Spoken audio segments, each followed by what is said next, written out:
Julio César no murió con una simple traición. Fue una escena que estremeció los cimientos mismos de Roma.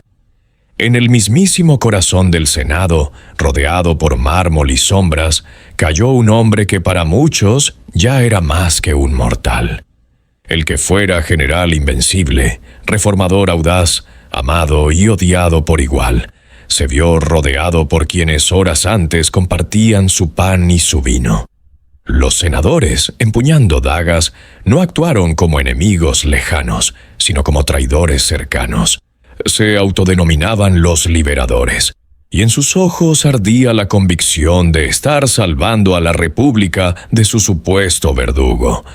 Pero lo que ellos imaginaron como una escena de gloria y redención fue, en realidad, un baño de incertidumbre. Al terminar su acto, no escaparon, gritaron, levantaron sus armas al cielo, convencidos de que el pueblo de Roma los aclamaría como héroes. Pero el foro, testigo de tantas celebraciones y tragedias, no los recibió con vítores, sino con un silencio tan denso que se podía cortar con una espada.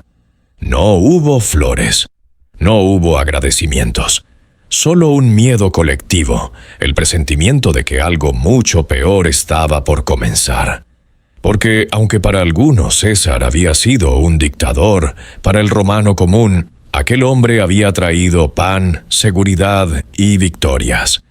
Lo que vino después fue confusión, temor y una ciudad suspendida en el filo de una nueva guerra. A cientos de kilómetros en Apolonia, un joven enfermizo de tan solo 18 años leía una carta que cambiaría el curso de la historia. Cayo Octavio. Al enterarse del asesinato de su tío abuelo, su reacción no fue de llanto ni de rabia, sino de concentración. Porque junto con esa noticia llegó otra revelación aún más potente. César lo había adoptado oficialmente como hijo y lo había nombrado heredero de su nombre, fortuna y legado político. Desde ese momento dejó de ser solo Octavio. Se convirtió en Cayo Julio César Octaviano, y con ese nombre no solo recibió una herencia, sino un propósito: restaurar el honor de su padre adoptivo, reconstruir el orden y hacer justicia. Pero su llegada a Roma no fue sencilla. Era visto como un joven sin experiencia, una figura decorativa, incluso por Marco Antonio, uno de los aliados más cercanos de César. Sin embargo, Octavio demostró rápidamente que bajo esa apariencia frágil se escondía una mente estratégica sin igual. Cumplió con las promesas de César.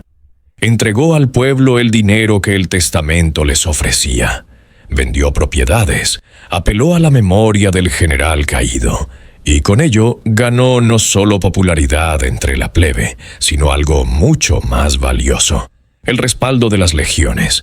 Soldados veteranos, curtidos por campañas en Galia, Hispania y Egipto, vieron en él al heredero legítimo. Mientras tanto, en el este del imperio, Bruto y Casio, los principales líderes de la conspiración, reunían tropas, recursos y alianzas. Ellos sabían que Roma estaba al borde del caos. Sabían que la República no se salvaría solo con discursos.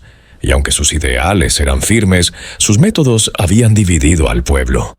Ante el desorden surgió una extraña alianza. Octavio, Marco Antonio y Lépido formaron el segundo triunvirato, una unión política sin afecto, pero con un objetivo claro: tomar el control de Roma y enfrentar a los responsables de la muerte de César. Una de sus primeras medidas fue la proscripción de enemigos del Estado. Figuras destacadas, tanto senadores como influyentes ciudadanos, fueron removidas de sus cargos, y en algunos casos sus destinos quedaron marcados de forma trágica. Uno de los más célebres fue Marco Tulio Cicerón. Aunque no había participado en el asesinato, sus discursos contra Marco Antonio sellaron su suerte. A pesar de la cercanía que tuvo con Octavio, fue sacrificado en un acto de pragmatismo político. Pero Roma era solo el prólogo. La verdadera batalla se libraría lejos de sus muros. En Filipos, una vasta llanura en Macedonia, se reunirían los ejércitos más grandes que Roma había visto. De un lado, Bruto y Casio, con 19 legiones. Del otro, Octavio y Antonio, con la venganza como estandarte. La primera batalla fue confusa. Bruto logró una victoria parcial, arrollando el campamento de Octavio. Casio, sin embargo, fue derrotado por Antonio. Confundido por lo que veía desde la distancia, creyó que todo estaba perdido, y tomó una decisión sin retorno. Lo que él creyó una derrota total era, en realidad, una victoria parcial. La niebla, la desinformación y la presión se cobraron a uno de los cerebros del complot. Bruto quedó devastado. Con su cuñado y principal estratega muerto, asumió el mando absoluto. Durante semanas sus tropas resistieron, pero el clima, las deserciones y la presión del enemigo lo llevaron a forzar una segunda batalla. Fue el final.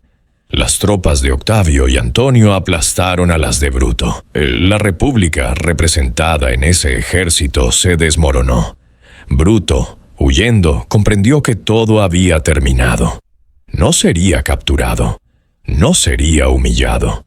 En un gesto final selló su destino.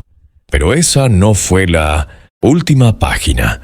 Lo que siguió fue una larga y meticulosa operación. Octavio no olvidó. Tenía una lista. La lista de todos los que participaron en el asesinato de César. Y uno a uno, durante más de una década, fueron localizados. Algunos en batallas, otros en escondites lejanos, varios traicionados por antiguos aliados. Cada uno encontró su final, no como parte de una venganza pública, sino de una reestructuración silenciosa. La República, mientras tanto, se desvanecía.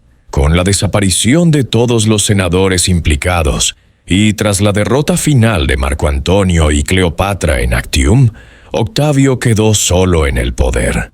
Pero no cometió el error de su padre adoptivo. No tomó títulos absolutos.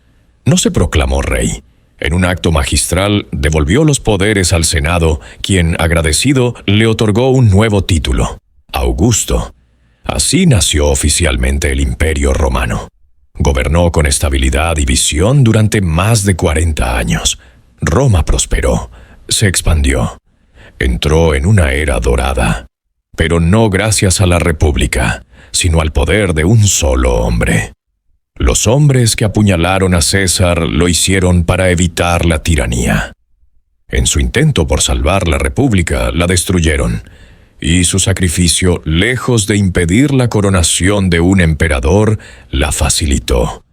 Porque al final, la historia no recuerda a los asesinos por haber salvado a Roma. Los recuerda por haber despertado al imperio.